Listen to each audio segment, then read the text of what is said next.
Okay mga ka-farmer, welcome back sa ating channel LM Integrated Farming and Techniques.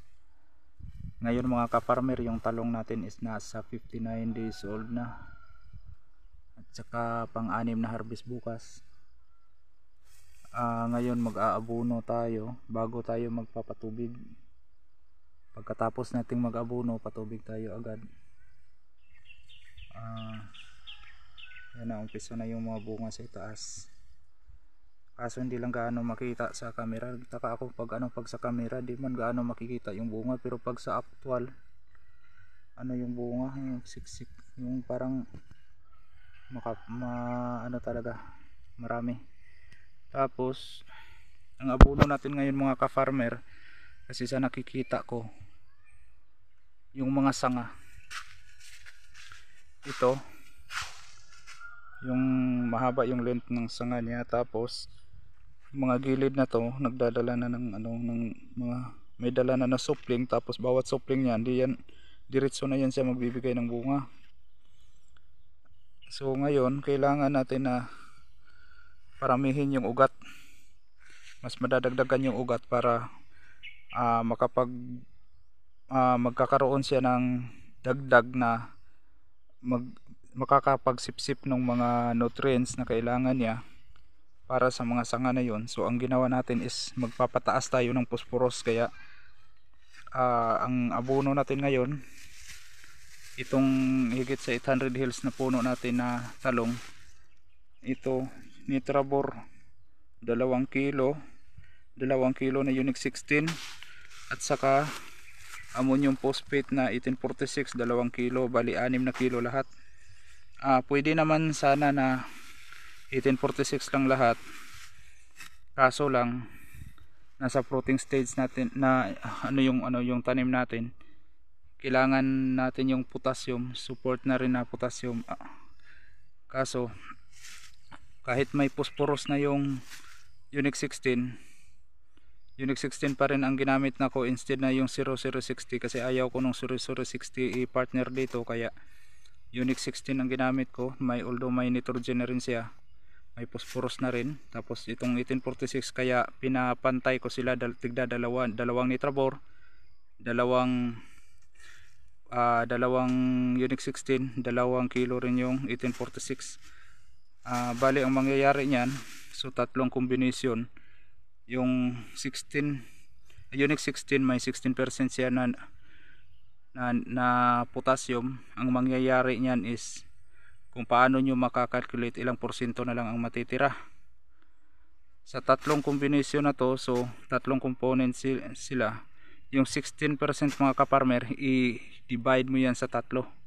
So ibig sabihin ang potassium na mailalagay natin is 5.33% na lang. Yan na lang ang mailagay natin, pero at least may potassium. Pero di na bali na mababa yung potassium niya, kasi kailangan natin magpapabulas na. Although mataba pa yung tanim natin, pero sa dami ng bunga na to mga ka-farmer, expected na pag once na makuha tong next pa nito na batch, dalawang harvest na to, magkakaroon na to ng kakulangan sa nutrients. Kasi sa ngayon doon niya yun binubuhos sa bunga, doon niya ibinibigay sa bunga. So ang mangyayari niyan, magkakaroon siya ng short ng nutrients, na imbes na kailangan niya ng support doon sa mga following na sanga, pagkaubos ng bunga, pagkatanggal mo ng mga bunga na yan mga ka-farmer, babagsak yung parang yung pagiging healthy ng tanim, babagsak yun.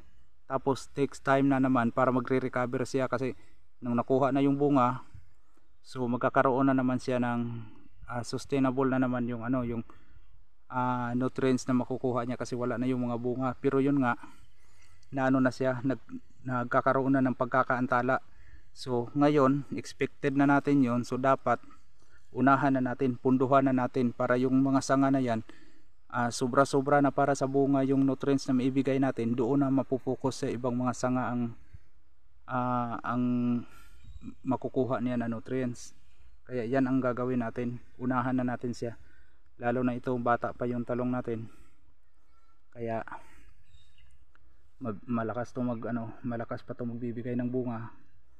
So yun ang gagawin natin para madagdag tayo ng ugat.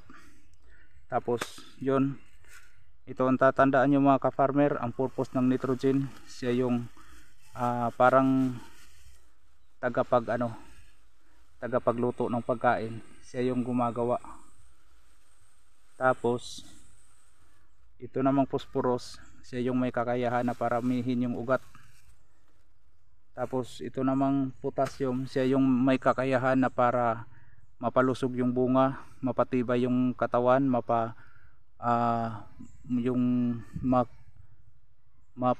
yung parang strong talaga yung katawan, magmamature kasi yun, yung balat, at saka yung dahon niya. Tapos yung sulfur, ganoon din siya yung function doon sa chlorophyll, pagbubuo ng chlorophyll ng tanim. Tapos yung boron, yung calcium, kasi may nitrabor tayo. Yung calcium naman, siya yung magpapatibay ng cell wall ng ating tanim, kaya magiging matibay siya laban sa sakit, at saka magiging matigas rin yung katawan niya. At saka itong boron, magiging function ng boron is siya yung magpapalusog ng mga ugat na naiproduce nung phosphorus, at saka siya rin yung may kakayahan para sa fruit formation ng ating tanim, lalo na't may bunga. Yan yung mga function nila mga ka-farmer. Tapos yung ibang mga elemento na kailangan natin, na gaya nung iron, yung zinc, lalo na yung zinc kasi siya yung tagalatag. Yung nitrogen, siya yung tagagawa ng pagkain ng ating tanim. Yung zinc naman, siya yung tagalatag, na siya yung parang manager, na doon niya ibibigay ito, doon niya ikakalat sa bawat siya yung tagalatag doon sa katawan ng tanim. Then yung iron, yung copper, yung magnesium, yung molybdenum, yung chlorine,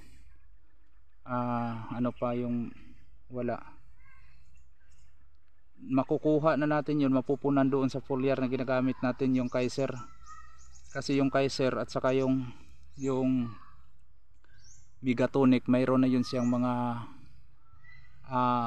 micro elements, mga micronutrients, mayroon na siya. So hindi na natin po problemahin yun kasi nasa foliar na natin makukuha. So ngayon yung mga macro elements at saka secondary macro elements, dito natin ilalagay sa lupa. Kasi ang purpose natin, mapananatili yung pagiging healthy, at saka magiging yung talagang malusog yung tanim natin, para tuloy-tuloy makapag-produce yan ng magandang bunga. Okay, yun lang muna mga ka-farmer, sana naunawaan. At saka itong 6 kilos natin mga ka-farmer, ito na yung pinaka maraming abono na maibigay natin dito sa sa 800 plus na puno ng talong natin. Yung doon sa ibaba, higit 1,000 yata yon, bagong tanim pa. Doon na naman bigyan natin yun ng oras, lalo na pag sa insect and pest management, doon sa pag-aabono, doon din kunti-kunti lang din yung abono natin doon. At saka hindi natin babanatan yon, hindi pwede kasi mataba masyado yung lupa, kaya kontrolan talaga tayo. Okay mga ka-farmer, sana may nakukuha kayong idea. Abang-abang lang kayo sa susunod ng mga update natin dito. Okay mga ka-farmer, maraming salamat. Hanggang sa susunod, laging tatandaan, nagsasakang may alam, maginhawa ang buhay, ngunit huwag lang ipagmayabang sapagkat Diyos ang nagbigay. Maraming salamat.